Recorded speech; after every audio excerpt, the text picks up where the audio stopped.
Jangan lupa untuk bagi kalian yang ingin sukses lolos si pencatat, silahkan kalian beli buku yang kakak buat, yaitu buku Kiat-Kiat Sukses si Pencatat. Dan untuk mengenai testimoninya, kalian bisa lihat di Instagram @taruna_indonesia_tv, kalian bisa lihat. Kemudian kalian bisa cari di testimoni. Nah, seperti ini. Kalian bisa cari testimoninya karena sudah banyak sekali yang sudah membeli buku kakak. Jadi buku kakak sudah terjual 100 lebih di Shopee dan 100 lebih lagi di reguler atau belinya dengan DM @taruna_indonesia_tv. Jadi hanya dua, di Shopee dan reguler di DM @taruna_indonesia_tv, karena admin akan selalu update. Dan jangan lupa setiap pembelian buku kalian akan mendapatkan grup VIP yang langsung dibimbing oleh kakak pribadi. Kemudian dapat 5 bonus soal SKD, kemudian ada juga bonus soal TPA, serta kalian akan mendapat aplikasi CAT SKD dari kakak. Dan itu semua kalian dapatkan. Jangan lupa kalian juga nanti akan mendapatkan grup yang kakak buat untuk khusus membahas tentang soal-soal SKD dan TPA sekolah kedinasan. Dan itu yang kalian dapat bonus-bonus ketika kalian membeli buku ini. Dan ingat, buku ini hanya harganya 50.000. Oke, welcome back to my channel Taruna Indonesia TV bersama kakak Dewa Gede Tantara Tessa Putra. Dan di video kali ini kakak ingin memberikan informasi terkait dengan pelaksanaan SKD di hari kedua. Dan kakak sudah mendapatkan informasi dari adik-adiknya yang telah mengikuti ujian. Dan seperti biasa, video ini sangat banyak di request kepada adik-adik yang belum ujian. Karena apa? Ini menjadi referensi tambahan buat kalian yang belum ujian. So makanya silahkan bagi kalian yang belum ujian, pantengin aja channel kakak, karena kakak akan tiap hari memberikan FR terupdate dari adik-adiknya yang telah mengikuti ujian. Dan by the way, kakak baru saja nyampe kantor. Ini pukul berapa ya? Ya, bisa dilihat jam 6.04. Ya, kakak ke kantor jam 6. Memang selalu pagi-pagi. Tapi di luar itu ya kalian harus kayak gini, disiplin waktu ya. Kalian harus datang ke tempat ujian 90 menit sebelum ujian dimulai. Kalau enggak ya kalian didiskualifikasi karena telat ya. Jadi berhati-hati, karena sudah ada beberapa adik kakak yang tidak bisa ikut ujian dan gugur sebelum berperang. Itu kan kasihan ya. So, sebelum video ini dimulai, silahkan bagi kalian yang belum subscribe channel ini, silahkan di subscribe terlebih dahulu, karena subscribe kalian akan membantu channel kakak untuk terus berkembang. Jangan lupa untuk hit button loncengnya, karena kakak akan selalu setiap hari memberikan informasi terupdate terkait dengan materi atau kisi-kisi CAT SKD bagi kalian. Bagi kalian yang belum selesai, bagi kalian yang belum ujian, so silahkan di subscribe, oke? Dan di sini kakak sudah merangkum FR dari adik-adiknya, dan ada beberapa hal yang ingin kakak sampaikan, yaitu soal TWK, kemudian soal apa lagi?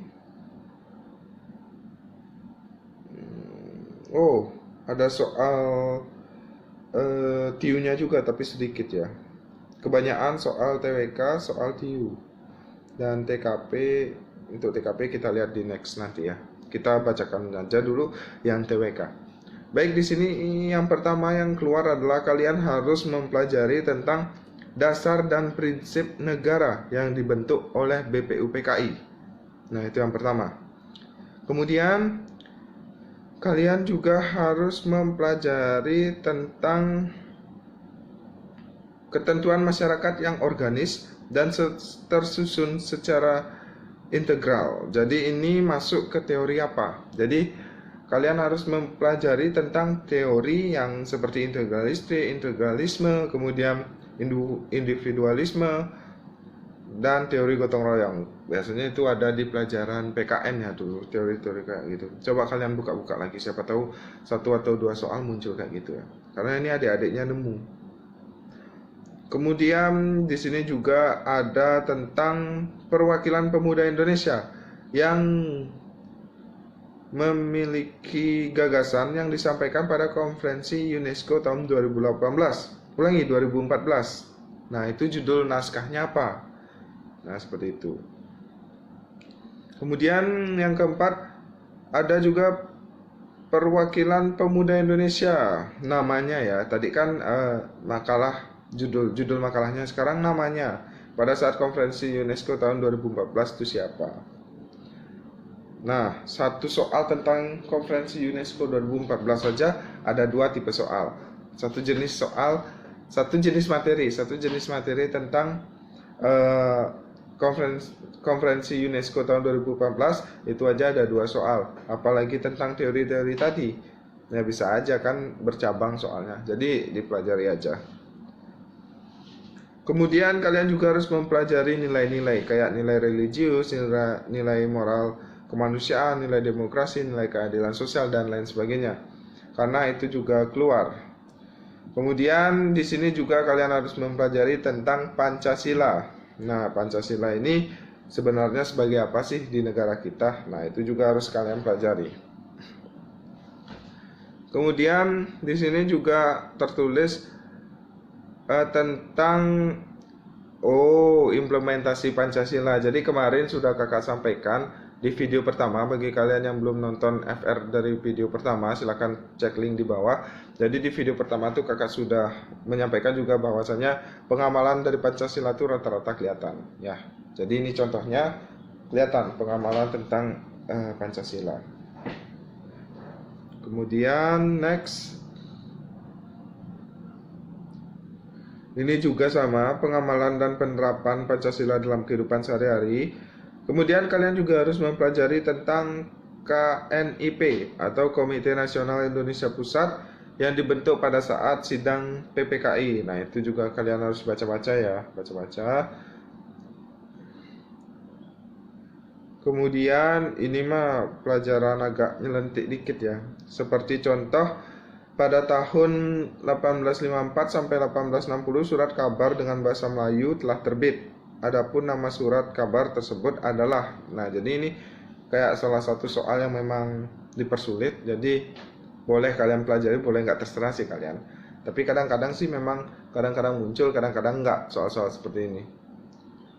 Kemudian di sini nomor 11, untuk pemilihan Ketua Mahkamah Agung periode 2017-2022 telah ditentukan oleh pemerintah dengan cara voting. Adapun calon Ketua MA akan langsung diangkat menjadi ketua apabila. Nah, seperti ini aturan-aturan tentang kayak pemilu lah. Jadi ini kan dengan cara voting ya. Jadi kalian coba baca-baca aja, pasti ada itu di sana di pelajaran kewarganegaraan. Kemudian juga di sini DPR dibentuk pertama kali pada tanggal berapa? Nah, seperti itu. Ada juga tentang tanggal ya. Kemudian jumlah anggota DPD pertama kali tahun 2004 itu berapa jumlahnya? Kemudian orang yang bertugas untuk mengurus politik luar negeri disebut. Nah, itu juga kalian harus pelajari, apakah itu perwakilan diplomatik, kemudian perwakilan agen, perwakilan kuasa dan sebagainya. Kalian coba pelajari. Kemudian di sini ada juga ketua atau pimpinan dari konsulat. Nah, seperti itu.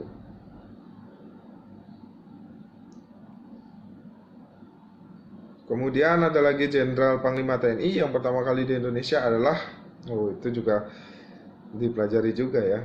Kemudian di sini juga tentang presiden yang tidak dapat membekukan atau membubarkan DPR itu tertuang pada undang-undang pasal berapa. Gitu. Nah, di sini juga ada lagi soal tentang Pancasila. Pancasila mencakup 3 dimensi seperti di bawah ini, kecuali. Nah, seperti itu. Terus ada lagi nilai-nilai dasar Pancasila. Jadi Pancasila ini banyak banget yang keluar ya. Nilai-nilai dasar Pancasila, kemudian dimensi Pancasila ini juga perlu kalian pelajari. Kemudian di sini juga ada tentang sidang PPKI. Nah, tadi di atas BPU PKI dan PPKI udah ada 2 soal, jadi dipelajari ya PPKI. Kemudian juga tentang pembukaan undang-undang. Itu juga kalian harus pelajari. Di sini banyak sekali ya, sangat lengkap. Ada juga kebijakan politik dan demokrasi terpimpin. Mereka ingat semua nih kayaknya. Kemudian untuk TIU. Nah, ini nih untuk TIU nih. Untuk TIU kalian harus di sini sih tertulis memilih atau mencari ide pokok atau kalimat inti. Dan di sini kayak ada tulisan percakapan kayak gitu atau kalimat cerita ya. Kemudian ada juga kalian harus menemukan pemakaian huruf kapital yang tidak tepat. Nah, seperti itu.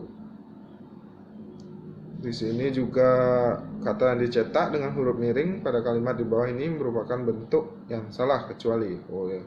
Jadi kayak menemukan kata-kata yang nggak baku gitu ya. Kemudian di sini penulisan kalimat yang tidak tepat. Nah, seperti itu kan otomatis yang tidak baku yang bukan dipakai oleh kita. Baik, ini kakak share dulu.